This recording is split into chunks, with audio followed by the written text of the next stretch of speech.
Okay, good evening, everyone. We're happy you're here with us tonight on Tuesday, October 4th, 2020. It is 7:30 p.m. and we're here to start our regularly scheduled City Council meeting. I would like to call this meeting to order.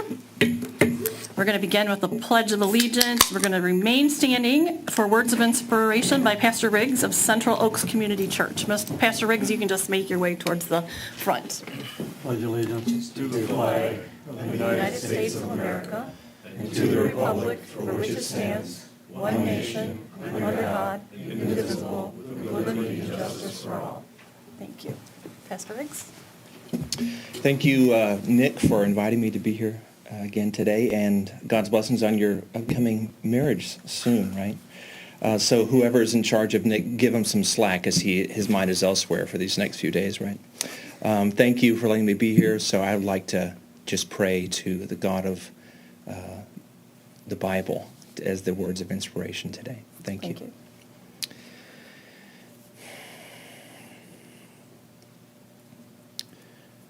Almighty God, everlasting Father and sustainer of the universe, I come to you in the name of your Son, Jesus, and through what he has done for me by his coming to earth as a person, living the life that I should have lived, and dying the death that I deserve to die, by suffering your just wrath and judgment on the cross.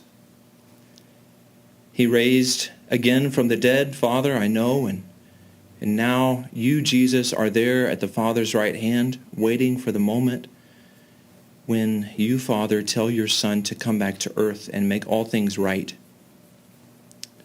Father, thank you for all the good things that you've given us as individuals and families and as a city and a state and a nation. We know that all good things come from above, and those things are from you. And yet, Father, we have all turned aside and turned astray from your law and how you have called us to live. We have all attempted to make gods of things that you have made instead of worshiping and serving you as our Creator. We have been consumed with money and prestige and security and safety and popularity and other things that you have made that are not necessarily bad but are not you.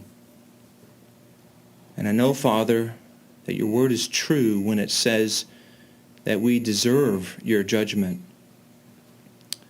And yet, Father, in your goodness and your grace and mercy, you've sent your Son to free everyone from the slavery to our idolatry.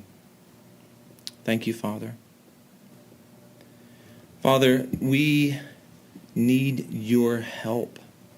These people that I stand before need your help. They need your wisdom.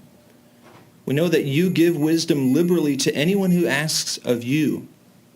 And so I ask on their behalf that you would give them wisdom.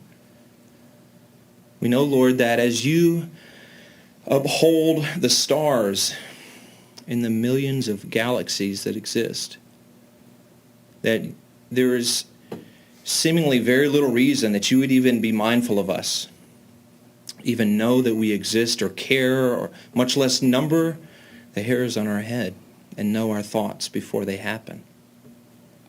And yet, God, you are awesome in your glory and your splendor and might, and you are worthy of all praise and glory from everyone who has ever lived and everyone who ever will live. And we know you care about your creation, specifically and most importantly, the people that you've made in your image. So as these public servants seek to do what they think is best, I pray, Lord, that you would please help them to be mindful of the incredible value of every single human person that you have crafted together in the wombs of mothers in this place and to the tombs that they will one day inhabit. Father, I pray for those victims and those who are struggling right now in the state of Florida as a result of the aftermath of Hurricane Ian. I pray, God, that you would sustain them and provide for them according to your riches in glory in Christ Jesus. I ask for those Christians in that community, for their faith to endure, for them to be the hands and feet of Jesus to those who are suffering and hurting in that place. And Father, I thank you that all things happen according to your plan, and that all things are in your hand, and that you're not surprised by one thing that has ever happened. I give you praise, God, that you are working all things according to the counsel of your will, even those who oppose you and seek the hurt of your people. I thank you, God, that you cause all things to work together for the good of those who love the Lord. I thank you, God, that you are patient with us as a people, that you are delaying the return of your Son to give every single person an opportunity to turn from their rebellion and surrender their heart to Christ before it's too late. I ask, God, for your mercy to come and to allow the people in the sound of my voice to find their true joy and hope not in the things that you give that are so fleeting, but in you, their Maker. I thank you, God, for your amazing love and grace and patience. And I ask that your kingdom would come in this place as it is in heaven. In the name of Christ I pray. Amen. Thank you very much.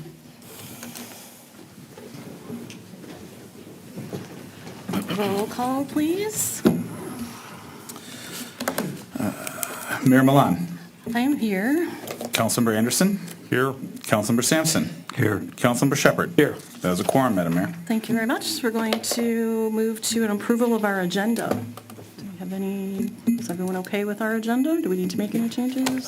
We need to, Go ahead. we need to pull the minutes off and add them as an item, Okay. so we can discuss them. Is that your motion? I'll make the motion. Second. Roll call, please. Hang on, let me write this down. Councilmember Anderson. Yes. Mayor Milan. Yes. Councilmember Sampson. Yes. Councilmember Shepherd. Yes. I make a motion, we approve the agenda as modified. Okay. Second. Roll call. Mayor Milan. Yes. Councilmember Sampson. Yes. Councilmember Shepherd. Yes. Councilmember Anderson. Yes. Okay, so then we're going to look at the minutes later, and then we have a list of bills. Wait, we already just Public did comment. that, sorry. Public Yeah. comment. Yeah. So can you please still clarify, though, that 2,582,260.85 is another large number, and is last, and I know it's consent agenda, and you're not supposed to ask, but it's dollars, so it's important to ask. Last month, we had 5. So it's another large number, and can you tell me, it looks like there might have been dual payments to some of the organizations that we paid to? They weren't dual payments. We're playing catch up on some of the payments that we had to the taxing governmental taxing units. So are we caught up now? I believe so, yes, ma'am. Just, because it's off sync, right? Just like It's some people will notice. half it's as off what it sync. was last 2 weeks ago. But still high for But what it still high by normally average, is. yes, ma'am. Okay, thank you. You're number 6. Number 6. Oh, I always forget public comment. I'm so sorry. I was like, let's go. So let's backtrack a little bit and then say, let's have public comment for items that are on the agenda. If you're here today and you came with the express interest of speaking to items on the agenda, I apologize for trying to run past you. Now is your opportunity. Please come to the podium, state your name and address, and we will allot you 3 minutes. If there's anyone. Thank you for making me feel better about running over people who may or may not have wanted to speak during this time. We will now move on to the next item on our agenda. Thank you. So let's see. So we needed to vote on consideration of approving the consent agenda As corrected. as corrected. So make that motion. Yes. That's your motion. Second. Roll call, please. Councilmember Sampson. Yes. Councilmember Shepherd. Yes. Councilmember Anderson. Yes. Mayor Milan. Yes. List of bills are approved. Thank you very much. Next up is something that's fun. We're going to have an update from the Classon City Charter Commission. I see Brad Irwin is here, and also Samantha Henser-Maynard, who both proudly serve on this committee, and they're, from what I understand, etching along a little bit at a time, and I will stop talking and give you the opportunity to let us know what's going on. Thank you. You're welcome. Madam Mayor, it is my pleasure to bring this 5-minute report to the people of Clawson regarding the City Charter Commission they elected to improve the city charter on their behalf. I am Brad Irwin, and I have the honor of serving as Vice Chair of the Charter Commission. And first, just a quick review of how we got here. As most people in this room know, the people of Clawson voted last November 2021 to seat a 9-person commission of their neighbors to review our 82-year-old city charter and recommend revisions to improve how city government works for and with the people of Clawson. The city charter, for those who do not know, is the quote-unquote constitution for the city of Clawson.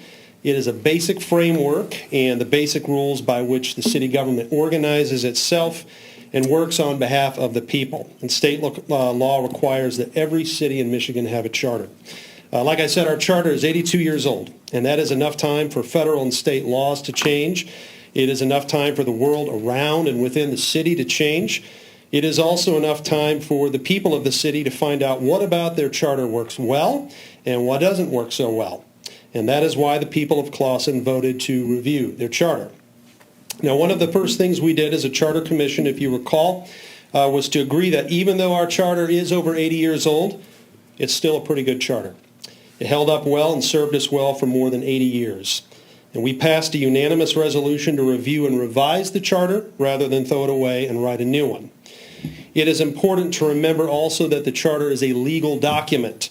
It must comply with federal and state laws, and it must be structured and written in a way that protects the city from legal problems. And that is why one of the Commission's first actions was to hire John Starrin as our attorney. Mr. Starrin has a depth of experience and knowledge that is guiding us through the process that will make our charter better as a legal document. Now, back when it was still very cold outside, Mr. Starrin reviewed the entire charter line by line and made notes and questions for the commission to consider. These notes had to do with language or sections that are either no longer legal because of changes to state laws or no longer necessary because of changes in the environment in which the city operates. He also pointed out areas that may cause legal headaches because the structure or the wording is not clear. Once Mr. Starrin finished his first pass, the commission began its own review, and over several months, we went through the charter line by line and submitted our own comments, questions, and thoughts to Mr. Starrin. And we just finished this part of the process a few weeks ago. So there are at least 9 people in Clawson who've read the entire charter, word for word. Now, I want to be clear about one thing here. We are still fact-finding. As of yet, we have not deliberated any changes to the charter. That comes a little later and will involve a lively conversation with the people of Clawson. But for now, we are finishing our fact-finding phase. Starting a few meetings ago and continuing for a few more, we are listening to past and present city employees and officials talk about their experiences working under our charter. That's because we believe that those who know the charter best are the ones who have to work with it the most. Listening to what city employees and city officials have to say about how the charter works in the real world in which they work will be crucial to pinpointing the improvements we can make to it. And the final step of the fact-finding phase will come in late 2022, early 2023. We want to hear from the public. We want to hear from the public all the time. Our meetings are always open to the public. But we will make a special effort at the most important stage of the fact-finding phase to listen to our neighbors. We want to hear their concerns and their ideas and their questions. Now, most citizens don't know what is in their city charter. Many of them don't even know we have one, but they feel the effects of it every day. And so we want to know what is most important to them. Now, once we finish the fact-finding and study phase, we will begin deliberating options for revising the charter in ways that we think will make it better for the people and the city government that works for them. This will be a collaborative, open process. And like I said, a lively conversation with the people of Clawson. And we anticipate that we'll reach this phase of deliberation and revision by early 2023. Now, since we are doing our homework, listening to everyone that we can, studying model city charters, and working with an attorney, and because we are revising rather than rewriting the charter, we think that we can send a draft of the revised charter to the state of Michigan in the spring of 2023. That is required by law. And if we've done our job, we expect to get the state's approval without having to make too many tweaks, and we'll aim to get this on the ballot by November 2023 so that the people of Clawson can either approve or reject their revised charter. Lastly, I want to remind everyone that our meetings are public. Anyone can attend. Anyone can ask questions. Anyone can make public comments. We, the commissioners, are elected by the people of Clawson, so we work for the people of Clawson, and that means they have access to us at any time. We represent the people, we work for the people, and so we really want to hear from the people. That is all I have. Can I answer any questions? Let's see. Thanks for your time. It's well put. You answered everything. Very good. Samantha, I see you back there. Would you like to add anything about your experience working with this committee? Can you mention what day the meetings are? The meetings are on the second and fourth Tuesdays of the month, 6:30 p.m. until 8 p.m. in the community room on the other end of the building. They do not conflict with city council. They do not conflict with city council, and they are live streamed on YouTube as well. Okay. Well, we thank you for your time coming you. and giving us this report, and we thank you all for your service. Thank you. It's been a pleasure. Next up on our agenda is an introduction of our Classon School District Superintendent, Mr. Billy Schellenbarger. I apologize for that. I always just hear you as Principal Shell, There you go. so. There you go. Excuse me, I feel awkward speaking with people at my back, so I hope you all can hear me, and I apologize for that. But yes, I do go by Shell. My peers and colleagues call me simply Shell. The students call me Mr. Shell, so we keep it easy because my last name is a Welsh 13-letter disaster. So we keep it simple and go with Shell. So first of all, I want to say thank you for allowing me to be here this evening. Joe, thank you specifically for inviting me and putting me on the agenda. I think it's important that I introduce myself, being new to the position, and talk about a few things related to our district that are important right now. I thought I'd speak in three different buckets. First, a little bit about myself. Second, about the district. And lastly, about our partnership, school and community. First, a little bit of background. As many of you know, for the past 4 years, I've been the high school principal. 2 of those 4, I was also the middle school principal, the last 2. So I was running pretty fast for the last 24 months and building to building. But it was an honor. Prior to that, I'll back it off. The 4 years prior to that, I was in Northville Public Schools at the high school as an assistant principal. And then by trade, I'm a high school English teacher. So taught at Birmingham Seaholm for years before I took the deep dive into administration.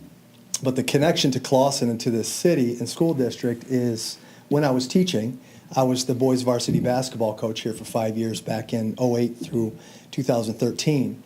And that is when I fell in love with this city, built deep-rooted relationships that lasted until 2018 when I received a few phone calls that, hey, the principalship is open at the high school. You might want to consider it. And it was an easy decision for me in terms of steering my path and career back to this wonderful city where I will stay. And I'm truly honored to serve some of your children specifically as you sit here. So it's an honor to be here and serve our community and our kids and our staff. So a little bit about me. Married for 16 years, have one 7-year-old second grader, which got home for an hour, worked on his adding, subtraction, some addition trees and things of that nature this evening. So that's a blast. A little bit about me personally. So anyway, again, very honored to be here and serve the community and our students and families. The second bucket I want to speak to is our district and kind of where we're at and where we're headed. I was gifted a district in a very strong position for a number of reasons, and it's my job to take it from we'll say good to great at this point, because we are in a very good spot. And the reason we're in a good spot is because of our community. So a year ago, August of 2021, voters went to the polls and unanimously passed a $55 million bond for our district, a zero mil bond. That was very, very important to the longevity and success of our district. So as you see when you pull up, we have big green fences, large orange or yellow machinery that has been there since last June. We started that project that will last a few years. Right now, we're the centerpiece of that project, which is our middle school, our brand new middle school, right through the center of the courtyard, is being built. That will be erected and built and finished by Labor Day for our students to walk into, our middle schoolers to walk into a brand new building in the school year of 23-24. So that's going to be very, very exciting. Again, the centerpiece of this entire project. Simultaneously, there's work going on in the high school. Our Trojan Hall back by the cafeteria is complete. That was the first project that was completed. Beautiful. I will be holding a town hall there very soon on a number of topics to bring anyone who would like to see it in to view it. It truly is fantastic. It's like a bistro in the middle of our old high school, and it's a fantastic place for our students to gather for breakfast, lunch every day, and then classrooms leave their room and go to that space and are able to utilize it for instruction. We have monitors like this that our teachers can connect to and really utilize some flexible space. Beyond that, it'll be a great opportunity for community members to partake in using that space for different events. And then we'll move a lot of our sporting events in the evening, our concessions and things down there to show it off to anybody who's in our building. So very excited about that work that has been done, very excited about the work that is happening right now, and then very excited about the work that is coming. That work will be renovating the middle school once our 6 through 8 students move, and consolidating Shalom and Kenwood to this middle school into Clawson Elementary School. So as we sit here, we'll be just a mere few, maybe 100 yards from roughly 1,300 students when we're all said and done on the same campus, kindergarten through 12th grade. And we call that right-sizing our district. And what that does is gives us an opportunity to, we have Shalom and Baker that will be vacated. We'll sell those properties. And then move our early childhood center to Kenwood with administration buildings. So we'll consolidate and right-size down to 2 actual buildings, again, here for our K through 12, and then at Kenwood for our early childhood center, and then our central administration. I'm going to break off as a superintendent because I'm a kids and people guy. That's just how I thrive, and my office is going to be right here, kitty corner from where we're standing. Right kind of tucked in the media center with our director of special education. So I'm actually going to be on the main campus here with students, which is very, very important to me, and certainly a big part of how I lead, which leads me to that aspect of leading our district. Leading our district for me and those who know me it's paramount for me to be visible every day. And there's not a day that goes by or will go by that I will not be in a school from 1 to all 4. And that's, for the first month, or we're in our 5th week of school, that has held true, and that will continue to hold true for me in terms of my vision of leadership. I just need to be around kids. That's why I got into this business, and our staff and people. And when you have a laptop and Wi-Fi, I can answer my emails at Shalom and Kenwood and the high school and middle school. I don't need to sit upstairs on the 2nd floor of Baker all the time and do that. So our students and staff will see me virtually every day in our buildings, which I'm excited to continue to do in terms of my leadership style. So as we move down the road in terms of our district and that vision, that right sizing is an important word. We feel like we have a fantastic plan related to sustaining, being successful, retaining great teachers, recruiting great teachers for our students. As you all know, Classon is a unique place, and the loyalty amongst our staff is like none I've ever seen. Public education is going through a teaching crisis right now and a staffing crisis. It's very, very difficult. And we started the school year here this year with 0 vacancies from a teaching perspective. And when I go to county superintendent meetings, districts across the county, our neighbors, from 5 to 15 vacancies as we sit here right now. And we don't feel that. And we don't feel that because of how amazing this community is and how loyal our amazing teachers and staff are to us. So we have wonderful staff in front of our kids every single day. And that's very important to me. And as we right size and build this beautiful, we'll call it state-of-the-art facility, that will only help us continue to recruit and retain great staff for our kids. So very excited about where we are right now and where we're headed from a school district perspective. And I would hope that you would feel the same. But it's important for me to stand here publicly and thank the community for what they did. We don't have this opportunity if people don't go to the polls last August and push this thing through at a high level with incredible support along the way. We've had nothing but support from start to not even finish to partially into this project. The support continues to be immense, and we're fortunate to be in a community that's so supportive of our kids and school community as a whole. So I think it's important to say thank you to the community at large. The last bucket, and I'll stop here and step away from the mic again. I apologize. I feel awkward having my back to you guys. But it's important for me. You know, I'm the son of a high school educator. My father was a 20-year high school principal. He was my high school principal up north in a small town called Gladwin, Michigan, and he still resides there. And very similar to Clawson, 600 kids in our high school, a rural community, very tight-knit and very loyal to one another. So in that community, the community itself and the school district depended on each other, and that was crucial. And as my dad was a single parent, so it was just me and him, and I was dialed into what was happening a lot related to our city and our school district at a young age. And again, it mirrors what we have here. My point is, it's paramount that we, as a school community, partner with the city at a high level. And certainly I would assume that you guys feel the same. We need you desperately, and I think you would feel the same about us. It goes hand in hand. And so far as I have started my long tenure as superintendent, I've had the pleasure of meeting with Joe, our new chief of police, Joe almost weekly. You know, we have standing meetings to make sure that we are talking about partnerships now and down the road. And I think that's very, very important from a leadership perspective, that he and we have a cohesive, collegial, collaborative relationship. That's very important to me from a leadership perspective. And I will strive to make sure that happens from the school side, because I know how important you all and our city are to the success of our school district. So please know that I know that. Please know that I will push hard to make sure that is a priority for me and our district, to continue to be collaborative with you all and the council and the city, to make sure that we're married strong together and helping keep each other successful, because I know it's very, very important. So I'll stop. Thank you. Sorry for having my back to you guys. Again, thank you, Mayor Milan, for the opportunity to stand in front of you and introduce myself and talk about this wonderful district that I'm obviously incredibly passionate about.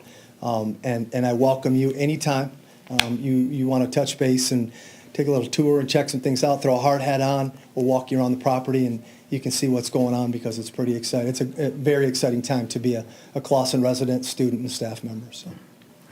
Thank you so much for taking time out of your busy schedule and walking away from math, which you seem to like, which made me wonder. But some that's I could good. answer and some I couldn't answer. So Good. Thank you for doing that. Yeah. Thank you, guys. Appreciate it. Thank you very much. Thank you.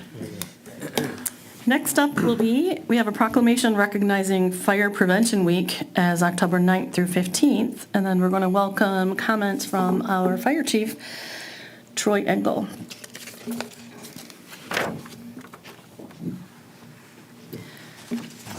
Whereas the city of Classon is committed to ensuring the safety and security of all those living and visiting our city, and whereas fire is a serious public safety concern both locally and nationally, and homes are the locations where people are at greatest risk from fire, and whereas home fires killed more than 2,770 people in the United States in 2019, according to the National Fire Protection Association, and fire departments in the United States responded to 339,500 home fires, And whereas smoke alarms sense smoke well before you can, alerting you to danger in the event of fire, in which you may have as little as 2 minutes to escape safely. And whereas working smoke alarms cut that risk of dying in reported home fires in half. And whereas city residents should be sure everyone in the home understands the sounds of the alarm and knows how to respond. And whereas Hamtramck residents who have planned and practiced a home fire escape plan are more prepared and will therefore be more likely to survive a fire. And I think that rings true for Clawson residents as well. I would not want that to go by. Whereas city residents will make sure their smoke and carbon dioxide alarms meet the needs of their family members, including those with sensory or physical disabilities. And whereas Classon firefighters are dedicated to reducing the occurrence of home fires and home fire injuries through prevention and protection education. And whereas the 2022 Fire Prevention Week theme, Fire Won't Wait, Plan Your Escape, works to educate everyone about simple but important actions they can take to keep themselves and those around them safe from home fires. Now therefore be it resolved that the City of Clawson proclaims the month of October as Fire Prevention Month, with October 9th through 25th, 2022 as Fire Prevention Week, and I urge all the people of Clawson to be prepared in advance so that they know what to do when the smoke alarm sounds. Chief Engel and your distinguished guest, what would you, yes? This is Assistant Chief or Chief Knock. I thought that was, Yes. okay, I didn't want to presume, so, That is, yeah. So I, through gained, I don't know, convinced him that he should come up here with me today. he was happy to come and Oh, he was all prevent smiles, fire, yes, because smiles. fire won't wait, Yes. plan your escape. So just a reminder, Fire Department Open House is Sunday, the 16th of October from 12 to 3, as it's always on. From 12 to 3 on a Sunday, we'll be putting the signs up, but we'll have all the firefighters there to answer questions and show off our shiny and clean trucks, which will be shiny and clean. We'll make sure they're shiny and clean. And we'll be doing demonstrations, and we'll work some fire prevention activities in there. Throughout the week of fire prevention, we've got already set up to go to Baker. I'm working on getting back into schools to do fire prevention again with the youngsters. COVID kind of put an end to some of that for a little while. Everybody was worried about it, but it's important to remember to get low and go, get out and stay out. So stop, drop, and roll, all those things that roll off the tongue. So we'll be there and doing our thing. That's what we do.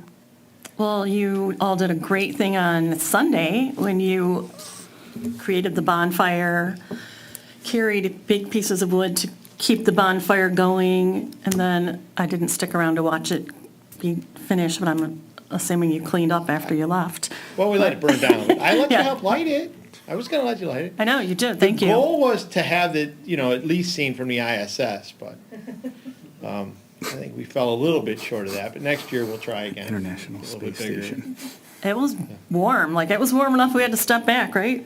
Those of us who were there had to move it back a little. And the crews did a good, and we want to thank the DPW for all their hard work providing the area, which we have that, and all the pallets. I think the pallets were donated by Leon and Lulu's this year, so that was Oh. very nice of them. Very nice. And that was something I think Trevor and I were setting up for early on. Somebody said, hey, what can we do with these pallets? I said, I know exactly what we can do with those pallets. And we had a great time at Fall Fest. Regina did a great job of organizing that. And, She did. our crew of guys that helped organize. We had a bag tournament there this year. We had all the fire trucks there. It was a good time. We had a lot of fun. It was a good time. And thank you for all that you did. You had a lot of people there, and it takes a lot of different hands to put on an event like that. And you're right, DPW, Parks and Rec, a lot of people here were there, and it was perfect weather, and it was so nice. The Even food though trucks were good. It was just a nice event all along. The farmer, it was Oh, good. yeah, it was really, farmer's market was nice. But yeah, even our librarian gets in there and helps. Yeah, she was great, passing out donuts. Yes. Thank you, Yates, right? Yeah. I made a grab one of those on the way past the bounce house. That was a fast sneak. You missed it. Oh, you were playing bags all the I time. get caught up in the tournament. And what place did you place in the bag tournament? Second place. You were second? Right. But who did you lose to? Possible firefighter's wife. You think you lived that down? Publicly You think you lived that down, buddy? I think you were just being gentlemanly, and you're like, oh, Exactly, no, let her precisely. have it, yeah. So, Eric Knock is an outstanding assistant fire chief, and he'll be, when it's time, I'm sure he'll be an outstanding chief. He's a lot of fun. We've had a good time in the last couple of years. So, when it's not a good time, we still have a good time. It's mandatory Yes. or encouraged, one or the other, Does right? anyone have any questions, fire prevention? No, I just want to say thanks for always being there when you need us. Yep, that's what we do. We need you guys a lot of times. Answer the call 24/7, 365. Always there, always ready to go. So, So again, the and it's not a slogan, singular effort. There's a whole other crew of firefighters doing this. So we got 29 now. So, working at that. So, is that the most you've had? uh, No, we had 30 at our max. 30 in our max, that was probably 15, A while ago. 18 years ago. So we've always been able to go to 30. It's never been, we haven't been over 25 or 26 in a long time. So get some volunteerism going. It seems to be, we've got a good problem. Well, everyone that you speak to that's in part of the program, or even their spouses and friends, speak so highly of it. So you've created a really great system, and that speaks well. So thank you for that. try And to the make it willingness to work. do all the little extra things, we really appreciate, because that's what the community is, Yeah, right? we'll be, Friday, 5:30, I think it is. The, Homecoming parade. Oh, Yeah, the principal contacted me and I was like, oh, so I can't say no, so just tell me how many fire trucks you want. make sure you get the soot off them from the other day. Yeah, yes, we will. We'll take care of that Thursday. Well, No thank you questions? so much. Thank you so much, Mr. Mayor. Appreciate it. Awesome. We can't go back to that. No, we can't go anywhere. Next up on our agenda will be a proclamation from Oakland County Commissioner Penny Lubes recognizing 100 years of service by the Classon Volunteer Fire Department. Good evening, Mayor and Council, city staff. Thank you. I'm glad you came back up. First, I want you to talk about the raffle, though. The fire department has a raffle Oh. for cornhole boards, Cornhole boards. right? Currently doing a raffle. Do you know Yeah. all the details? $10 a ticket. We'll be doing the drawing at our open house, and it's to win a set of cornhole boards and bags. And they're really Yeah, pretty. they got They're beautiful, a yeah. 100-year design on it with all our different patches and stuff throughout the years. So if somebody wants to buy a ticket now, how would that happen? It's a great question. I was about to Okay. put a hand on that. And again, I wasn't part of that. If you shoot me an email at tingle@cityofclasson.com, I will arrange to get you a ticket. So, because we'll have them, I'm sure that, I We'll have them know, at open house too, I'm sure. yeah, I'm sure we'll have an open house until the drawing. I know I bought 4 of them. I want the boards are cute. They're nice. Whoever Thank wins you. them, may have to buy those. And the money's returned to the children. Yeah. We're preparing for Yeah. Christmas in Classon because our firefighters are the good fellows. The good fellows are Not just our firefighters, but firefighters. also our police officers and a few concerned Oh, citizens. thank are also you. good stuff. Thank So, you. It's not just us. Okay. PD really chimes in and does a great job. Chief Saravello saw to making sure that it's, and we're gonna continue that relationship with Chief Faust. Good, thank So, you. I Fair told her- recognition. I already gave her a hard time, we're gonna get all this stuff done. So. Okay, all right. So it is my honor to present to the Classon Fire Department a proclamation for the 100th year anniversary. We who live in Classon, whether we're a resident or a business owner, are indebted to you because you are on call 24/7.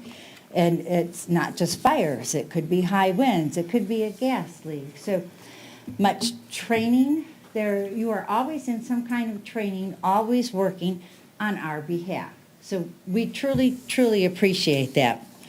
So Classon Fire Department was organized in Classon in 1922 and had 12 volunteer firefighters at that time. The first piece of equipment consisted of a deluge chemical unit mounted on a Ford chassis. And this was adequate for our needs at that time. That same year, action was taken to establish a water supply system by installing a well and water mains. In 1923, Lester Straub was appointed as the Clawson Fire Department's first chief.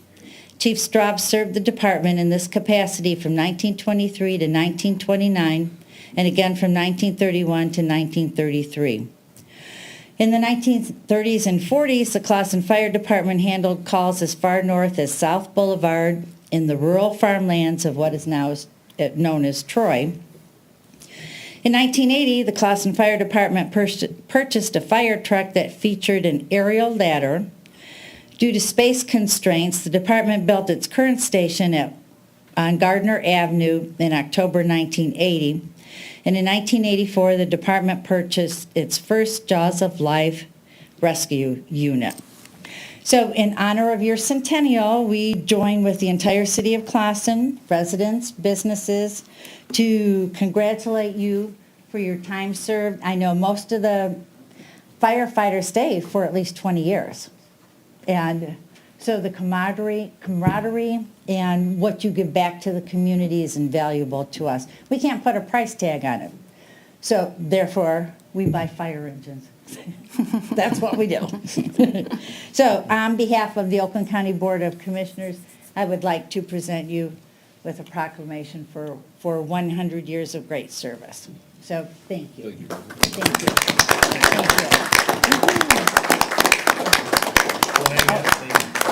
Okay. So some of the fun things, that old chemical truck, the firefighters, as the story goes, they built that.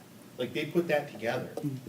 And then there was another one. We still have the Mack, which I think was probably the third truck that was purchased. Yeah, so, and it still runs and drives, and we still give rides on it. It still pumps water too. The tank doesn't hold water anymore. It still goes okay, and then I've been around long enough to see that ladder truck you talked about, that was a prototype. So that was pretty interesting, is that in its older age, trying to figure out what parts went where. I remember that. So. Very nice. Well, I think our tallest house in Classon is 3 stories high, so it would reach that. And then for Classon Manor, there were different arrangements. The current ladder truck, which is the 75-foot aerial point, is set up primarily for just our 2- and 3-story houses and our shorter businesses. We would not use that on high-rise. That high-rise is constructed in such a manner that it would be very difficult for us to have any building collapse issues. It's all concrete rebar. And it was very well laid out. As a matter of fact, we had a structure fire, we had a room of contents of good fire in there about 1.5 years ago. And literally, we had a gentleman in the room right next to the room that was on fire, and he had no idea what was going on next to him, other than he was standing at the window looking at him. Yeah. When we sent Nice. Captain Boyd up there to get him out of there, right now. Very good. Would you mind joining Thank together you. for a photo? Sure. Would you? Okay. So you should go in the middle.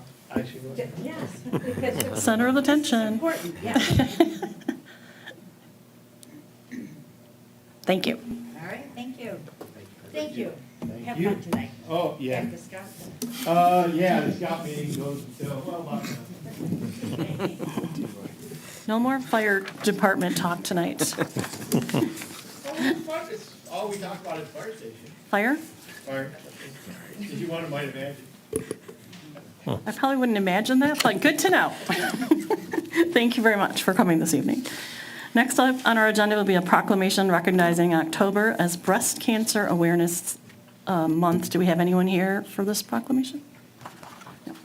Okay, so whereas October is Breast Cancer Awareness Month, an annual campaign to increase awareness about this disease and to raise funds for research into its cause, prevention, diagnosis, treatment, and ultimately finding a cure.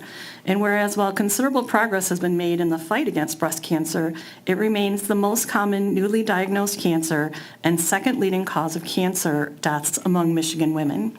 And whereas in 2022, an estimated 290,560 new cases of invasive breast cancer are expected to be diagnosed in the U.S., along with 51,400 new cases of non-invasive breast cancer, an estimated 43,780 people will lose their lives to metastatic breast cancer. And whereas about 1 in 8 women and 1 in 833 U.S. men will develop invasive breast cancer over the course of their lives, and whereas through research and advocacy, advances have been made in the fight against breast cancer, including an increased rate of early detection and a 98% 5-year survival rate for localized breast cancer. And whereas during this month, we should reaffirm our commitment to supporting breast cancer research and to educating all citizens about its risk, factors, detection, and treatment, as well as the importance of regular screenings, as early detection increases the effectiveness of available treatments. And whereas as we display pink ribbons and wear pink clothing to raise awareness, we also recognize more than 3.8 million breast cancer survivors, those currently battling the disease, and their families and friends who are a tireless source of love and encouragement. We commend the efforts of our medical professionals and researchers working to find a cure for this deadly disease, and we honor the lives lost to breast cancer. Now therefore be it resolved that I, Paula Milan, Mayor of Clawson, do hereby proclaim October 22 as Breast Cancer Awareness Month in the city of Clawson, and encourage all of our citizens and businesses to wear or display pink to support those impacted by breast cancer. Clearly a good cause. And pink is nice and cheery, so let's do it. Next on our agenda, we're going to go into the new business section, and we're going to begin with consideration of an approval of the social district permit application for Chuck Tacoma LLC, which is commonly known as Downtown Charlie's, in accordance with the Michigan Liquor Control Commission. In July of 2021, the City Council established a social district in the heart of downtown to support businesses and promote a lively downtown. All restaurants that are located within the boundaries of the social district and have a liquor license are allowed to apply and participate in the social district. The social district runs along East 14 Mile from points west of Pear, the northwest side of 14 Mile Road east of Washington, and along South Main Street from points north of Tacoma. The applicant's pace of business operates within the boundaries of the social district. Would someone like to make a motion? Yes, I move the resolution in support of the application by Chuck Tacoma LLC, commonly known as Downtown Charlie's, for a social district permit be approved in accordance with the Michigan Liquor Control Commission. Support. Does anyone want to speak to this at all? It's very standard. The social district was opened up last year, well, not even last year, just in the summer. Joan, you're here. Do you want to speak to the social district? Not that you need to, but it's a good plug. You might as well. Right?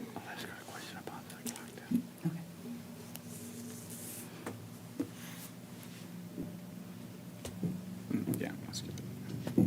Joan is our DDA director, and this is part of the DDA. It is. So yeah, you're right. The social district opened this spring and has been quite successful. We see a lot of people walking, able to go from point to point and take their social district cups and sit outside and enjoy the alley and other places. And when we've had events, the restaurants have all shown increased business, which is great because we know how many cups they're going through. So it's all a good thing. So it brings more people downtown, gets them out walking around, and it's been successful. And we're glad that you supported the effort to have it. Does anyone have any questions about the social district or anything having to do with this? No? Thank you. There were maybe some concerns when we started, was this going to be a problem? There's not been any issues of any kind of trouble because people are outside walking or having their cup. And so it's been very successful and very safe. Great. Joan, can you stay there for a minute? We'll go ahead and vote on Roll this. call, please. Councilmember Shepherd. Yes. Councilmember Anderson. Yes. Mayor Milan. Yes. Sir, you are, Mr. Rennish, you want to tell everybody why you can't? you have a conflict, sir, so Right. as such, we can't I have to you recuse vote. myself from this. Thank you. Understood. Motion passes. Thank you. So Downtown Charlie's will be included in our social district moving forward. Thank you. Since we And- got you up here, we made you come into this meeting. Oh, yeah, I was coming for public comment anyway to talk about events Oh, yeah. this month coming up. Tell us about the clock. I know they raised quite a bit of money. They raised about $5,500 for the clock. The total to repair the clock, which is new face, new hands, new lighting, the 4 motors, and the controller that synchronizes all 4 motors, comes to $8,000 to $9,000. Is it possible that we pay for that clock from the city? Right? It's a community-based item. They've raised most of the money. I'd make a motion right now, we pick up the rest of it, because this young lady that put together this fundraiser raised a lot of money, and I don't think we could give it back because it was done on Right. all different apps. So it'd be a good gesture for us. She put the hard work into it. Let's match the funds and get this paid for and get it working. So do we have a fund we can pull these dollars out of? That's the first question. I can make it part of the next budget amendment. Great, so how about we make a motion that we do a match, right? So a not to exceed of the, you said you had Would a match cover it? $5,500. You said they collected 55, and you said it was 8,900? Eight to 9,000, and Sorry. that's for the inside. Then they also have to rent, it will probably come closer to the 9, because they also have to rent a lift to get up and work on it. We don't have anything in the DPW that will do that Okay. for what they need. And that does not repair the outside, which is structurally sound, but does need some Patching. Bondo and paint would do it, yeah. So what if we make the amount of $5,500, which would match theirs, a not to exceed price? Could we do it that? Let's do it Would that that work? way. I think that would I make the work motion, we do nicely. a not to exceed $5,500, or match it for $5,500. We have a question. In the off chance that it is in excess of $5,500, you want this project complete, so. We do. Yeah, I wasn't trying to minimize it. I just want to keep within our range. Let's not constrain ourselves, till the project is complete, if you don't mind. Okay. I mean, I'm fine with that. I'll make that of course. motion, we just pick up the rest of the cost. I second it. You amend that motion. Okay. Okay. Second. Keeping to that, that's keeping to great. that model, right? I guess the whole thing is, like, we're not going to go out and get something grander, right? No. We just want it done, and we want it done the Right. way that was planned, excuse me. Right, yeah, we're not So- replacing the clock, which was another 10,000 or Right. more, just repairing this one and getting it in good condition again. Okay. Any other conversations? I'd like to do one other, that we should send her a proclamation for raising that money for us. Well, let's get it fixed, and then let's get both of the girls in here. I remember there were two of them. Let's get them in here, and we'll do just that. That'll be great. That'd be great. What kind of timing are we looking at? I'll have to find out now, because this has been going on for a little Sure. while, the quotes came in. I had both of them, we got quotes from two companies, one over by Grand Rapids, one here a little more local. And I've spoken with both of them within the past 3 weeks. So now I need to find out what timeline for getting the work done is. So I will report back to you. That's so great. Yeah, that'd be great. It'd be nice to see it this winter, kind of lit up and working, see the face. Be nice. So I'll work on that. Okay. Thank you. Are you coming back up later? Roll call, please. Councilmember Anderson. Yes. Mayor Milan. Yes. Councilmember Sampson. Yes. Councilmember Shepherd. Yes. Thank you, and we will see to a new face on the clock that works. That'll be so amazing. People's references to, what's that movie? Will have to end. Back to the Future, that's right. Thank you. Clock tower. The clock tower. So we might need some before and after photos there, too. We might need to think about that before if we get it completed. But thank you very much, Joan, for that, and thank you for thinking of that. It's a great option. So many little things we could just do if we just think about them and do them. So thank you, everyone, for your cooperation on that. Next item on our agenda is consideration to approve the modified employment agreement between the City of Classon and the City Clerk August Gitschlag. At the September 20th City Council meeting, the City Council conducted an employee review, much anticipated and held off a little bit, of our City Clerk, August Gitschlag, and we directed our City Attorney to renegotiate the City Clerk's wage increase, which I will let you speak to. Thank you, Madam Mayor. Madam Mayor, I did have the opportunity to speak with our city clerk. As the council will recall, there's a bonus compensation in the contract, which is tied to CPI. CPI being at the relevant period at 9.1%. There was some conversation back and forth among council and our clerk concerning that amount. I pursuant to council's directive, we negotiated. City clerk has indicated that he will accept a flat fee. That's obviously up to you and it's, subject to your vote. So that's what he would like to submit to you, Madam Mayor, and Is it a flat fee for 1 year, or is it added to his salary? Is a bonus compensation for that year. If you recall, council will limit us, the negotiation for purposes of just that bonus compensation only, not reviewing the contract as a whole. So that's the limited. So no other terms of the contract have been adjusted. Correct. I make a motion, we accept the agreement you worked out. I'll support that. Any comments? No. Roll call then, please. Mayor Milan. Yes. Councilmember Sampson. Yes. Councilmember Shepherd. Yes. Councilmember Anderson. Yes. Hey, we still like you. We do appreciate you very much, and thank you for that consideration. That was greatly appreciated. As stated, who would have thought, right? But, so then we're going to talk about another contract, and I'm going to say, we just saw this in action, why was it included? But let's get there. Next item up is the consideration to approve the employment agreement between the City of Classon and the City Treasurer, Lisa Rosati. So Lisa came on board not too long ago. At the August 16th City Council meeting, Lisa Rosati was appointed and sworn in as the treasurer with the understanding that a formal contract would be forthcoming in conjunction with the city attorney, the attached contract for our consideration. Would you please highlight, Yes, Mr. ma'am. Nishai, the terms of that contract? Happy to do so. Madam Mayor, thank you. I had the pleasure of communicating with Ms. Rosati, and she was very gracious in providing all the terms. She had spent some time, obviously, going over the several of our recent agreements that we've had among employees.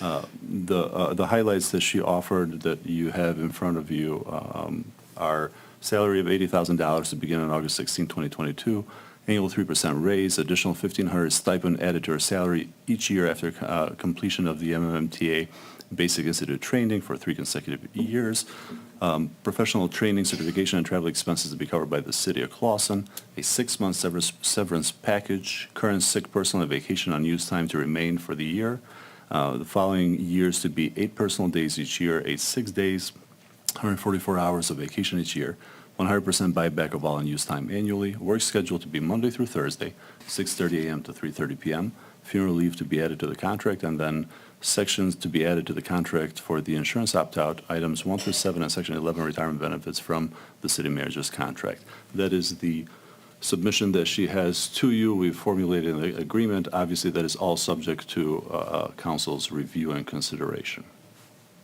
Okay.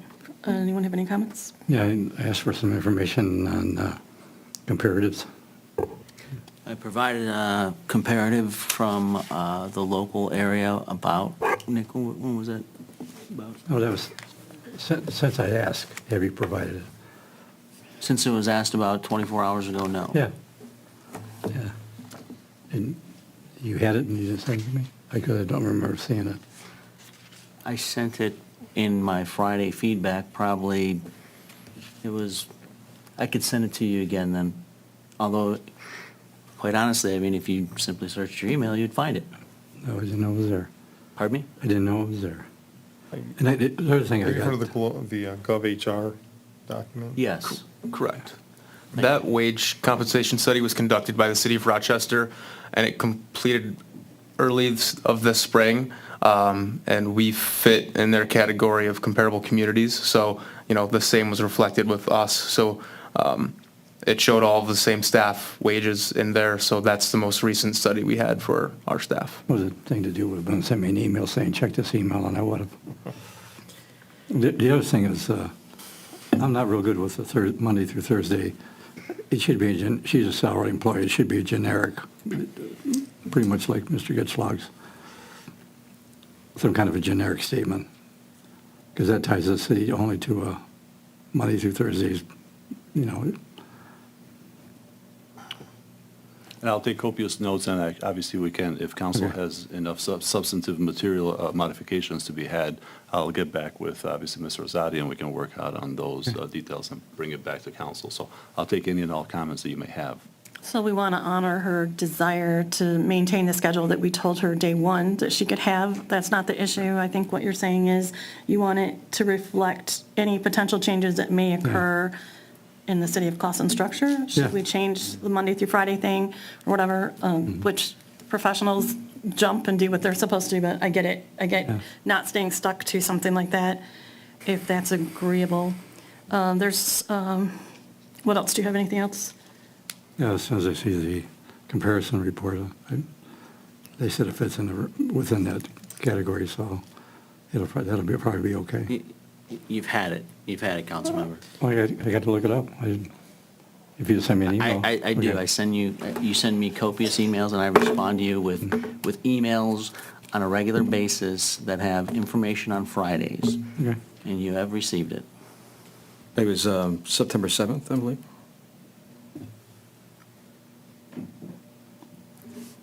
The one thing that needs to be taken into consideration when looking at that document is that was largely before the inflation took off, in this country, so. But let's be fair, most people's rates have not been adjusted for the inflation, right? Like, That is correct. I mean, I know mine hasn't. I'm pretty sure yours hasn't either. You haven't been here long enough for that to happen. And while we want to be fair, we also can only do what we can do. And whatever we do with our employees, as far as compensation goes, should be meted the same among all employees. That I would disagree with, You Madam can Mayor, disagree. because finance and treasury are a very hot commodity right now. There are short staff all over. In fact, there are headhunters that are raiding municipalities to bring them into corporate America. There's a drought out there, and finance and treasury personnel are at a premium. Just like when I brought that Raymond contract to you, they were Raymond and actually not KPMG, but Plant Moran. They explained to us how they actually are short-staffed because they just cannot find enough talented professionals in the planet in the treasury and finance world right now. And that was projected way back in 2017, which I commented before. So, I mean, we're fortunate enough to have an in-house candidate. She's been very amiable to all the terms. Should, for whatever reason, this community go back to a 5-day work week, I think it would be not an issue for our staff to amend those contracts if it was ever needed. Well, there's nothing wrong also with, and I've not changed my mind on any of this, so just for the record, but the time to change a contract is when you realize there's something in it that perhaps doesn't meet everybody's needs, and we haven't set a contract, so now would be the perfect time. If there are questions that are being raised, then they should be addressed now. So this is the right time for, at least, if nothing else, a conversation, and that's all we're trying to get here. So I'm trying to find the document so that I can share with Councilmember Sampson so he can make a I already decision. sent it. I'm sorry. I should have sent it to you as well. So it's originally from August 19th. So. It looks like he's got to meet with her anyway. Well, I'd like to not hold this up. If there's any possible way we can not hold it up, because she was in here on August 16th, and I remember at that time we were told we would get this contract within a month. Clearly, it's been excessive of a month, and then if we hold back again, then it's another couple of weeks. And no big deal, she will get compensated accordingly, retroactively, but it would be nice to just kind of wrap it up and say, yes, our confidence is with you, and this is what we're good for, and then move along. I personally believe if it's a matter of you checking out a document and we can do that, it would be great if we could just take a pause for a minute and allow you to do that. If I may, we cannot be emailing one another, unfortunately. Otherwise, we'll have to read that email. Oh, yeah. Because Well, I of can our read rules. it. We can do it here. I can pull it Right, up if I this can is- find it, so. I just said it's August 19th. So it was sent I to heard everybody you say here. that, but I'm also, So- sitting in a meeting and trying to do stuff and so- not like the greatest tech person who wants to be looking up emails during a meeting. I'm actually against tech during a meeting, just for the record.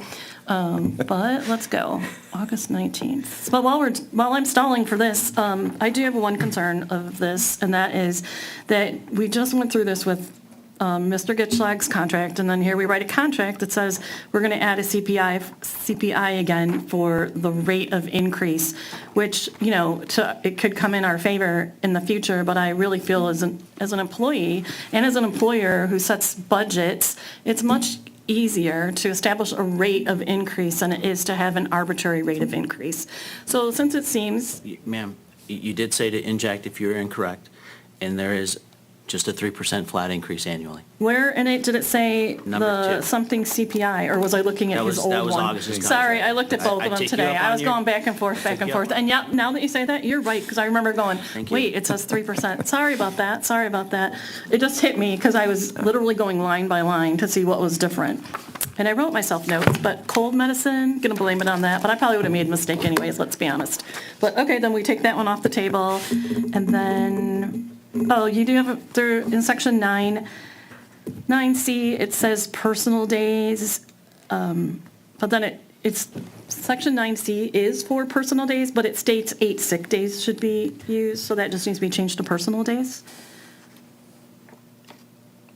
I'll give you my notes for typo things right here. Would you please pass that down? You can figure that out later. It's, We'll have to read it, Madam Mayor, but I'm happy to read it. I mean, it's just wrong. So, like, you're going to make her use I sick understand. days for personal days too? Like, that's, I mean, that could work, but I you're don't Here, she's dispute here. it, just for She's- I know purposes. she's here. Yes, sir. going to use sick days for personal days? You can't do that, right? I was aware that there was a mistake, and I figured we would address it. Yeah, that's all I'm doing, just Yeah, addressing and it. I'm not quarreling with that at all. I'm just saying, when we pass notes for purposes of the OMA, we cannot do so. We just have to read whatever, because the public obviously is not privy to this document. You can give it So- back to me Yeah, then, and you or can read read your it. notes. Yeah, Thank no you so much. I problem. And I appreciate it. already That's all. read it, so it's already full disclosure. Thank you. I already read it. So apparently, we've beaten this horse to death, right? So let's give some direction and make something happen. What direction are you going, and what do you think you have? So I believe council has indicated that we're, is giving me direction to have a conversation with the treasurer with respect to potential changes that may occur, not with respect to current contract, but if there's changes to citywide, Monday to Thursday, to something else. And then 9C, which I take note from the mayor. Other than that, I don't believe there's anything else. Correct me if I'm wrong. That being the case, I will ask council to approve the contract, subject to those two corrections that we may have, and that will allow us all to move forward. I'd go for that. Okay, roll call, please. Is that your Council- motion? I'll make a motion. Support. Thank you. Councilmember Anderson, you've been really quiet. Do you have anything? I read the contract, I'm good with that as is. But I've enjoyed listening to everybody talk. Well, we're glad we're here for your amusements. It's been a successful evening for that. Yay. Roll call, please. Councilmember Sampson. Yes. Councilmember Shepherd. Yes. Councilmember Anderson. Yes. Mayor Milan. Yes. Thank you, Lisa, thank you for your patience. Just trying to do good due diligence here. This one will probably go equally well. Next up is a consideration to award the bid for road reconstruction at Southridge and Phillips. Mr. Raker, I'm going to hand this off to you. Thank you, Madam Mayor. The road reconstruction project located at Southridge and Phillips is a capital improvement project item that was approved in the 2022 capital improvement plan. During the August 16, 2022 City Council meeting, the City Council decided to move forward and gather bids for the project with the intent to have this project done this calendar year. The city engineers, AEW, collected the bids and are in attendance to present the bid tabulation and answer questions along with the administration. The Southridge Phillips project was initially budgeted for $910,000, and the complete estimate for this project is now $1,357,527.55, which is approximately a 50% increase from what was originally budgeted. Anyone like to make a motion? I move to award the bid to the lowest qualified bidder, Koala T Construction, to complete the road reconstruction project at Southridge and Phillips. I'll support that. Any comments? Yeah, I'd like to discuss it a little bit. So we're talking about a $400,000 increase roughly? Okay. And essentially, that's allowing us to begin that project this year. Yes, sir. Okay. So the other two projects, which would be Red Roof and Broadacre, Washington. Correct. Are still at this point for next year. Correct. But now that we've got an escalated cost on this, how will we then go forward and fund the other two projects? It would take an act of council to do a budget amendment, or we'd scrap a project to do just one project, or maybe scrap two projects just to do one project. It depends. We do have 2 outstanding applications for federal grants that are moving in a positive direction, which hopefully will keep both of those projects without a potential budget amendment alive, but with the budget amendment, they would still be alive. The federal grants, what amount of money are we looking at? I want to say it was roughly 80% of those costs. I don't have the numbers right off the top of my head. 80% of which cost? The other 2 projects. I Oh. don't, pardon me, I don't have the numbers off the Okay, top so of my head. significant amount of money. Absolutely, We're talking well over $1 million. yes. Okay. Mike Smith is here from AEW. Mike, you want to come forward and bring your friend with you? I'm not good at sidekick names today, sorry. Good evening, everyone. Mike Smith with AEW, and brought Scott Lockwood from AEW. Thank you. Thanks for coming, Scott. Thank you for having us. I have a question for him. This is going to be concrete? Yes. Is the additive going to shorten the life of the cement? Is the additive going to shorten the Yeah. life of the cement? No, Keep I it from- don't. Keep no. it from freezing? No, the concrete will perform like it should. Is the additive you're referring to an antifreeze additive Yeah. for curing the concrete? No, And I just- believe There's no particular there's no- additive other than basically a typical MDOT concrete mix. Yeah. Okay. If you're referring to, like weather protection, because Yeah, we're getting late in the year, we have built into the contract, concrete, weather protection, which includes, applying blankets to the grade to keep the aggregate base warm, or blankets over the concrete during the cure process. So there's potential that we won't need to utilize those. There's potential, but because of the time of the year right now, it's in there. Okay. How long do the blankets need to stay in place? Until the concrete's cured, until we break cylinders and have compression strength. Does 7-day break? 7, could be 5. Normally in the wintertime when it's colder, closer to 7 So again, that's days or? days, yes. Okay. Okay. So frost laws usually kick in when? Springtime, Okay, so we could be putting this in before Christmas, or? very, very possible. Per discussion with the low bidder, after the bid opening, he has an opening to start this job immediately. Okay, what's immediate? As soon as we can get him contract books to execute, get insurance bonds ready, and get that contract book. Week, 2 weeks? What do we? Probably Probably 2 weeks. 2 weeks, okay. We'll have contract books to him as early as tomorrow, maybe the next day. Then he's got to send them out to his insurance company to get his bonds and insurance executed. We'll review those, have a pre-construction meeting, get notices out, get the public, notified of what to expect. And I think they're ready to go. Okay. Any foreseeable delay in that? Is that usually 2 weeks, or could be longer, or? Could be shorter. Could be shorter, okay, all right, okay. Well, we've been telling the citizens that we're going to fix the road, so let's give them a Christmas present. Exactly, yeah. I do have a question again on the blankets. Assuming they're needed, once they're in place, can they be driven on, or?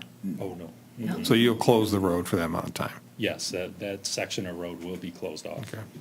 They'd be placed on it basically as soon as the concrete's placed. Sure. Until it cures. The road wouldn't be open for some significant period of time after that. I mean, days after that. Okay, sure. Yeah, it'd been 7-9 days, somewhere in there. For a citizen sitting at home right now, are they going to do half the road and then do the other half the road? Yes, the So way they it's, can still get up and down their street once in a while? yes, the way it's set up, we have it in Okay. 2 stages. So Phillips would be, the south half would be done first. We would close off all the side streets except for Darby Court, because there's only one way in, one way out, and that's Phillips. So that intersection there would be done half at a time. They would flip-flop. Once the full south half is done, pavement, sidewalk ramps, then we flip to the north half, and we also close off the section of Southridge at the same time.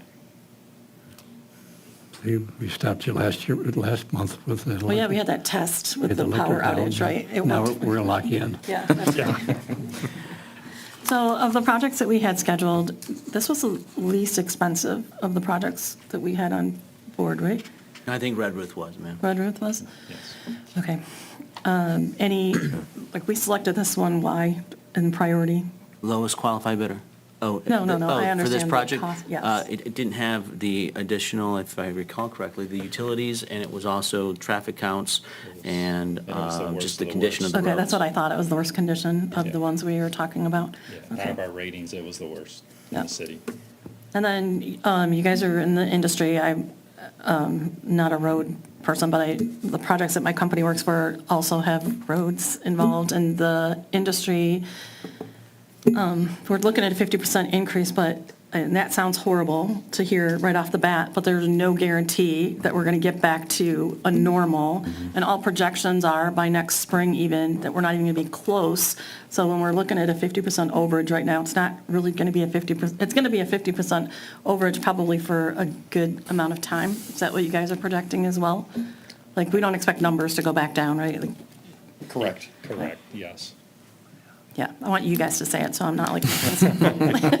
No, but that's a major concern. No, it Obviously, is, that- it is, because when you look at the money, right, because we can only spend the money once, it's the whole thing. Yeah, it's net present value, right? So we can say that we can kick it down the road, but who's to say that, we're going to have a cheap bidder, cheap, I hate to say that in these terms, but, anybody that's going to be competitive or even available to do it as quickly as possible.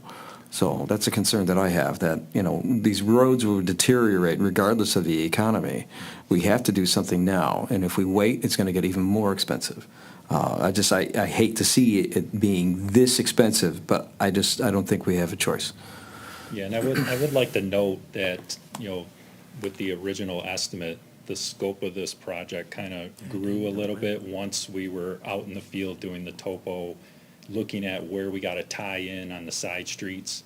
We had to extend some of those tie-ins just because the pavement condition was so bad. Some of those side streets, I mean, you could go all the way down the street, but we had to pick a spot Yeah. to stop. So it's an increase, but it's also an increase in the project size too. Yes, the scope increased. So it's not a 50% increase. Plus, we have, based on the DPW's review of the sewers, we have a couple sewer repairs that we had to add. Yeah. Okay, well, then I feel good about it now. Okay, Mr. Riker? Mike, do you want to give some perspective on the last time Clawson did a reconstruction project of this scale? The last time I recall was, I think, Southridge to the north end, and that was about 12 years ago. Was the last time we did a reconstruct in Clawson. The 14 Mile, was that our doing, or is that the county's? Or? That was ours. That was a resurfacing, though, not a full reconstruct. Oh, okay, all right. So all the brand-new concrete that was poured, that was over top of existing concrete, or? You mean 14 going west? Yeah.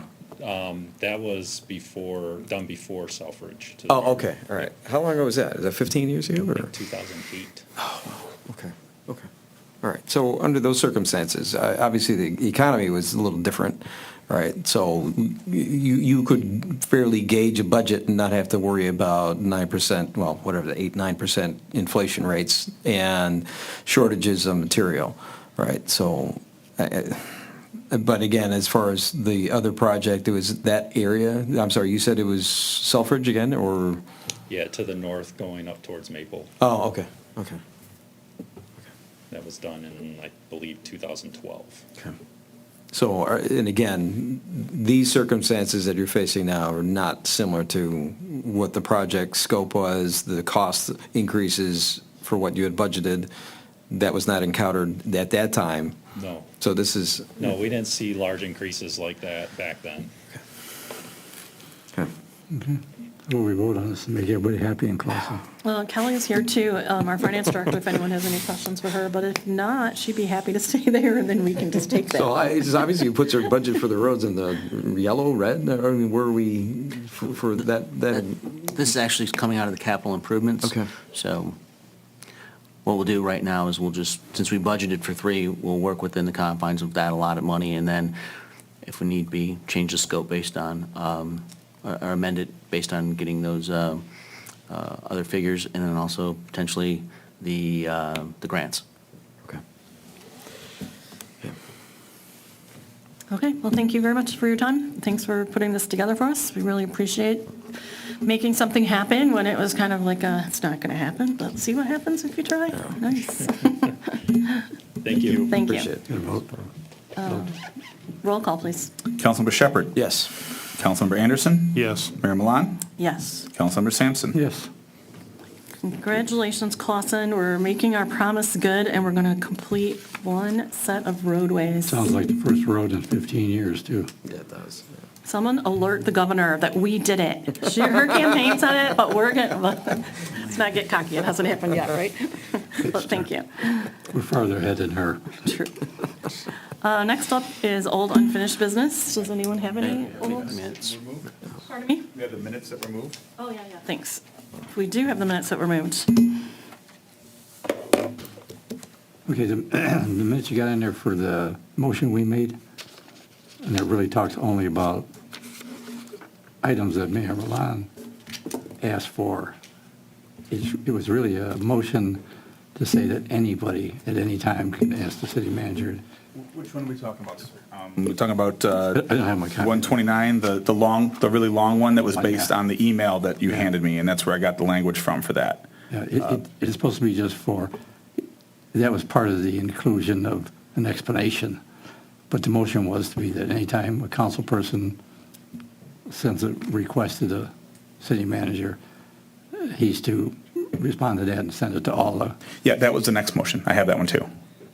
That was It's on the 30. bottom of the, well, is it in there? I think That it might be in response there. to any requests for information from council member to the city manager, clerk, or city attorney be responded to the entire council. That was the second motion. The big long one was based on the email that you had, and I took that language right from there. oh, so you broke it up into It's in two, yes, yes, sir. One saying, this is just for the item she asked for this. There was two votes. And It this was is broke up that way, forever. yes. Okay. Now Or good. actually three, right? Yeah, there's another one, yeah, but Right, those, but I- what you're talking about, I remember exactly, and I had to go back and look too, because it remembers as one thing, but it was actually separate motions. Okay. Okay. What was the third one? Do you remember? The third one was 4. The third one was city manager to produce instructions to council on how exactly requests for information should be made, the process for initiating the request, and timeline for response by the next meeting, which would be today. And then the next one was the review, was the fourth motion that wasn't on the agenda that was made to request the review. So those 4 Okay. were all fell under that same time period. I'll make a motion, we approve the minutes then. Roll call, please. Councilmember Anderson, Yes. Mayor Milan, Yes, Councilmember Sampson, Yes. Councilmember Shepherd. Yes. thank you. Now we'll move on to old unfinished business. Does anyone have any?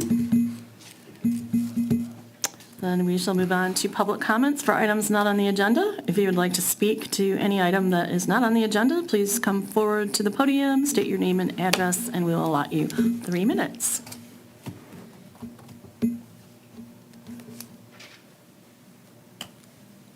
Going.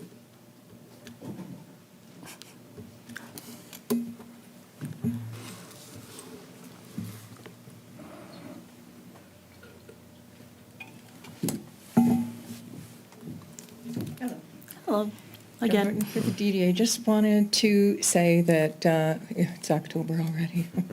And that means it's Halloween, and that means that on Saturday, October 29th, we have trick-or-treating downtown from noon to 2. And then the pub crawl for the adult kids can be pre-registered now online on our website, downtownclasson.com. There's a PayPal link there. We prefer people would pre-register. It really gets everybody out the door faster. Other than that, they can, pre-registration's $25. Registration at the door is $35, and that's at Leon and Lulu at 6 o'clock. And everybody takes off from there. Can go to whichever stops they want. I think we have 7 this year, and a lot of activities for them to do during the pub crawl. It's games and contests and puzzles and scavenger hunt, all kinds of things to keep the adult kids busy and happy. So And then it is a contest, and people are very competitive, and there will be prize drawings at the end. So we hope to have, this is one of our better events of the year. And the Trick or Treasure, again, for the little ones, is, again, allergy-friendly. So we do get a nice crowd from that, and we get bring people in from outside of town. They notice the businesses, which is really, in addition to all the good candy, the other benefit of having people downtown. So that was it. Saturday, October 29th. Thank you. I got a question for you. The rumor's true that you're going to retire at the end of the year? I was just asked that by somebody yesterday. Rumors do fly. No, I'm not retiring. I am going to step aside from the part-time job that I have with the city as interim planning and zoning administrator. I've been doing that. I started out doing that part-time, and it's still part-time with flexible hours, and so I could still do the DDA job. I don't think that is working quite as well for administration in these times. So I will step aside from that the first of the year. We've got a lot of things done, though, this year, or the last year and a half, 2 years. A lot of policies in place where none existed before. Streamlined some processes, made things work a lot smoother, so I'm real happy with that. There are a few things yet to do. I'd still like to get the kiosk, information kiosk up and going, but there's still time before the first of the year to get some things done. So, and then we got redevelopment ready community. So I'm copying Nick on my emails now so he can learn the job. He's going to become the department head or community economic development person, however that job goes, however that department is created. And then, but I'm still going to stay with the DDA. So we can focus on a lot more events coming up because we have a really good group with Clawson, which is a subgroup of the DDA, and they're very active, and we need to get more activities going to bring more business downtown. So we'll be focusing on that. Oh, glad to see you're staying for DDA. So. Oh, yeah. It's a fun job. Well, they're both fun. I enjoy both of them. Well, I appreciate what you do. Thank you. We do appreciate what you do, and you walked over redevelopment ready, and we just went through that process like it was nothing, and that was so much work. You worked so hard for that, and along with planning and zoning and, all the other entities that had to participate. So just for the record, that was not a small feat, and we really appreciate you doing that on our behalf. Yeah, thank you. It was a couple of years. Again, the job is very fun. Working with people, and we have a really good team. The building department, the inspectors, we all coordinate, talk to each other, and make sure everybody understands where every job is and how it's going through the process. So that's been a lot of fun organizing that.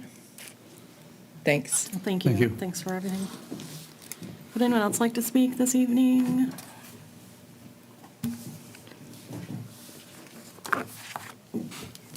Hello. Penny Lubes, 639 Hendrickson in Classon, and I'm speaking now as the Classon Youth Assistance Chairperson because our trick-or-treat trail is back this year after a 2-year hiatus. The trick-or-treat trail is at Classon City Park Sunday, October 23rd from 6 to 7:30. Our local businesses and groups put up stations around the wood chip trail. So children in costume accompanied by a parent trick-or-treat around the wood chip trail. Our police department, fire department, DPW, Alliance, Women's Club, library, museum, all of our Classon entities and departments will be there along with businesses and other groups. The trail ends at the pavilion with donuts and cider and a DJ. So for an hour and a half, it's an absolute fun time. It's free. Parking is free. So we look forward. If any business or group would still like to participate, let me know. You can call our Classon Youth Assistance Office and leave a message or email us there. All right, thank you. Thank you. The Classon administration should get you should participate in this. It would be a great thing for the city, for that part of the city, right? All the other departments do it. The administrative department should do it as well. I think we can plan on having a city hall table there. It's fun. It's so much fun. And AEW might need a table. Just shout out. See Penny. Cold medicine again, but hey, sometimes. Let me think. Anyone else? No, just kidding. Okay, great. Thank you. Then if there's nobody else, we'll close the public discussion and move on to City Attorney's report. Thank you, Madam Mayor. Just very briefly, I wanted to inform council last night, the Ethics Board had a meeting. It was a very productive meeting, and there were no complaints, so nothing to worry about. They made and approved certain changes to all the forms that the board utilizes. One item of interest that the board wanted to bring up to the attention of council that we can hopefully work in the near future was a portion of our ordinance which deals with confidentiality. Understanding that almost all we do for the city of Clawson is appropriately subject to FOIA. Any promise of confidentiality with respect to our ethics ordinance and those forms is sort of dead on arrival. So that board is respectfully recommend. Of course, we couldn't put this in writing because the meeting was just last night. But that board is respectfully recommended that council take up the issue and address that portion of the ordinance to bring it up to so that we make no promises that we are sometimes unable to keep with respect to those forms. So other than that, it was a great meeting. The forms are updated, and we'll bring that issue down, to you down the road. I have nothing additional. August was there. I don't know if you wanted to add anything from the meeting, August. Just that they asked that that language be taken off the website that says it's strictly confidential, because in the end it's really not. So, but it stays in the ordinance because it's in the ordinance, and they would ask that if you go to the ethics ordinance, you take that part out. Yeah. It should be reopened and revisited. I think we'll bring that up to council for your consideration down the road. Can we do that by next meeting? Yes, sir. Let's do that. So they're asking to remove that statement not because they're saying they themselves will not uphold confidentiality, but because if someone on the outside world who clearly has an issue brings it to the ethics board, they won't necessarily uphold confidentiality. Yeah, but then why would it be wrong to keep it in there so that the idea that the board itself will work towards that? Yeah, and I think that's fair, ma'am, and I think as part of your conversation when we bring it to you, that's actually a fine point that you can make, because anything that we do for this municipality, for this city, almost all of it is subject to FOIA, regardless of our highest ideals, both as far as this council is concerned, all our boards and everybody that works in the city. I think will fall short of that promise. And if you recall, at the last, at the one and only set of complaints that we've had, there was an understanding for the person that made the complaints, or a belief that they would remain anonymous during the process, and they didn't, for all the obvious reasons, because there was a FOIA request made and we had to produce that information. So we're happy to actually address the issue fully. I'll make sure that we include it in the next agenda with the city manager. I think it's an important issue and it's worth debating and discussing further. Thank you. Any questions for our city attorney? Yeah, I was just curious, how's the crafting of the ordinance for the short-term rental agreements? I know it's only been a couple of weeks, I'm just kind of curious. Thank you, Mr. Anderson. On my end, I'm ready to go. One of the dictates of council was that we take those issues to planning and the ZBA. Planning didn't have a meeting last time. They have a meeting coming up next week, I believe, next Monday. I will take all the concerns that council had to planning, invite them to be a part of the process, and then subsequent, as well as the ZBA, and subsequent to that, we'll bring that matter back to you. Okay, thank you. But planning meets on Tuesday? I'm sorry? Planning meets on Tuesday? Planning meets on Tuesday. I'm looking at, obviously, two planning commissioners. So we'll get Just that. clarification. I'm sorry, we'll get that copy of that packet Absolutely. End of this week, right? Absolutely. Okay. Absolutely. Okay, thank you very much. Mr. Raker? Yes, Madam Mayor, other than the communications you received from me since the last meeting, the only thing I have to add is DPW informed us that leaf season will start October 17th. It typically ends before Thanksgiving. It's going to actually end December 1st, but it's going to be a hard stop. So, I mean, I know a lot of the leaves are on right now. Towards that time of year, we start converging on leaf pickup versus snow removal, and there have been times where 80% of the leaves are still on and there's 10 inches of snow. I've experienced that before. So hopefully we don't have that, but for the public's awareness, December 1st, hard stop. That's it? Yes, ma'am. Any questions for our city manager? Could that be posted on the scrolling board out in front? Good idea. Yes, sir. Okay, appreciate it. Okay, city council comments. Mr. Anderson, Councilmember Anderson? I have no comments at this time. Councilmember Sampson? I already made all my comments. Councilmember Shepherd? I had one, but I forgot what it was. So Okay, that's fine. hold it for a second. I would just like to say thank you again to the police, to the fire department for their diligence, for DPW, and for our librarian and our Parks and Rec for putting on that great fall festival. It was so nice to see little families running around. That's what the fun thing of Classon is, right? All the people.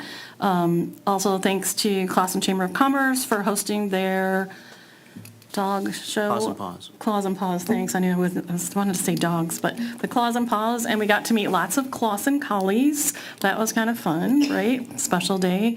Upcoming is a Classon Chamber of Commerce, their annual fundraiser, which is a auction, and I don't remember the date, but it's like 2 Fridays from now. October 21st. Thank you. They have tables available. They're looking for people to buy tickets.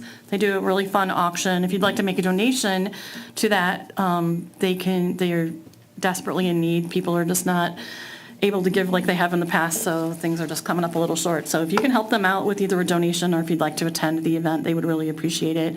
And then that's it for me. So then, did you think of your other item? No. Okay. It's fleeting. You're putting it on pause till next week then. Coffee with the Cop, I wrote that down too, hang on. Oh, there's 2, okay, good, thanks for reminding me. Coffee with the Cop, that will be tomorrow at 9 a.m. at Cave. And then also the Chamber of Commerce is hosting their regular meeting at 8:30 at City Hall.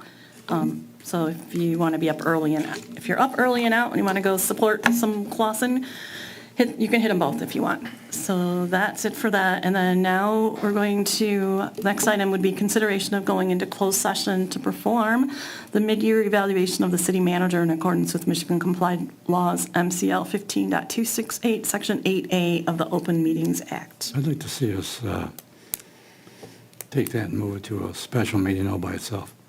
Because it's now 9 o'clock. I'm sure we're going to be in there for 2.5, 3 hours. I would prefer to do it as one meeting. I make a motion, we move it to a separate meeting. I'm out of town for the next week.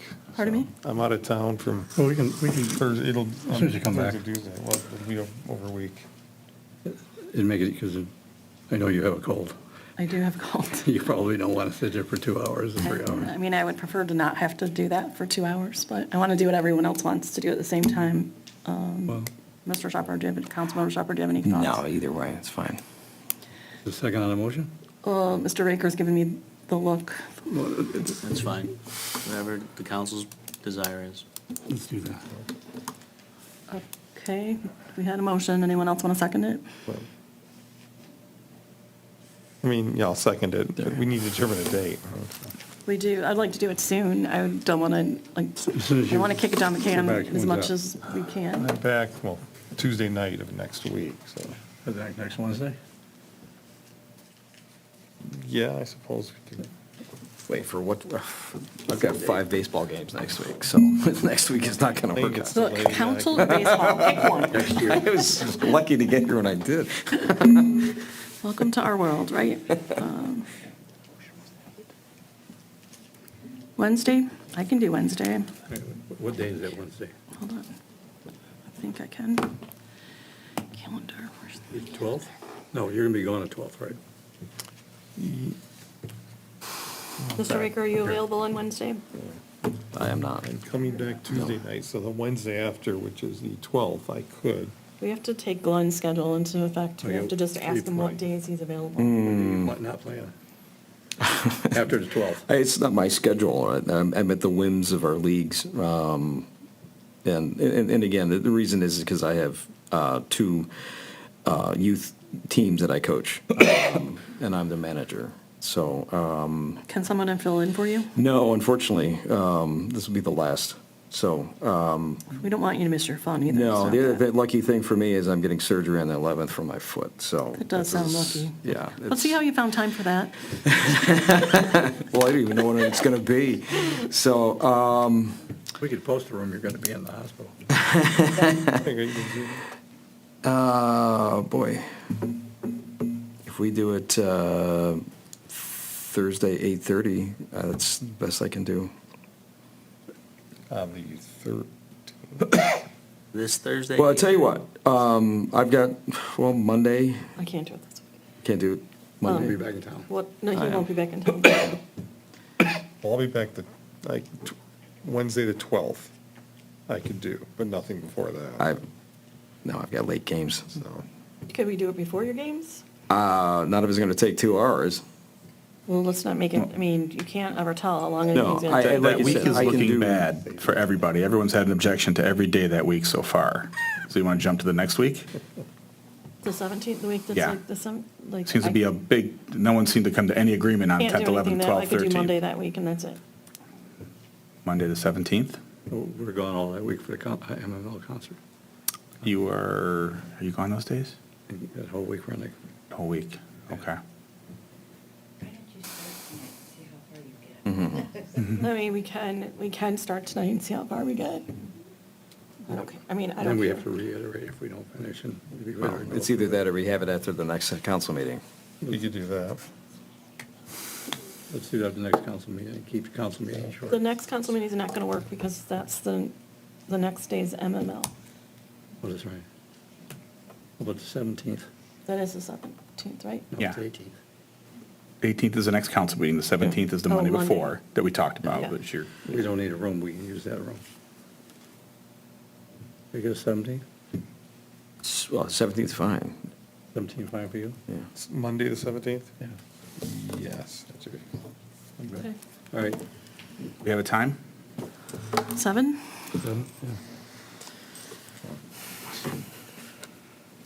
So So, what did my motion say at the end? A motion and a second to move this closed session that was planned for today A special meeting. to a special meeting on October 17th at 7 PM, Monday, October 17th. That's exactly what I thought I said. Yes. Well, it was roundabout, but we got there. okay. We had a second, so we need roll call, please. At Mayor- 7 o'clock? 7? 7 o'clock. Mayor Milan. Yes. Councilmember Sampson. Yes. Councilmember Shepherd. Yes. Councilmember Anderson. Yes. See you on the 17th. And then one more thing, forgot to say, Nick, you're getting married. And I know it came up earlier, but on behalf of all of us, I'll speak for all of us and say congratulations. Hope your event is spectacular and that your just wedded life is even better. Right? Thank you. You're a super great guy, and we wish you the best. We're going on honeymoon. Pujicana, so we're safe down there. I will say you guys made the motion on the downtown clock, but I don't know if anyone noticed that clock is operational now. Yeah, it is, So absolutely. thank you to the DPW for taking some time today and getting that fixed. I noticed it moved, but it always moves. It doesn't mean it's right? I don't know what's supposed to be right. The day before, but now we're right all the time. Well, we appreciate that. Whoever made that happen, to all the people who made that happen, thank you. And then if that's all we have, I'll. Motion to adjourn. Great. Support. Thank you. Roll call. Sampson. Yes. Shepherd. Yes. Anderson. Yes. Milan. Yes. Thank you, everyone. Closed. What do I do wrong? You want it louder? Oh, yeah, that is louder. Yeah, I hit it hard. Like you're driving a railroad spike. I usually Remember slap where my I am, hand. but I can do it loud, right? Stupid mistake. That'll help. Actually.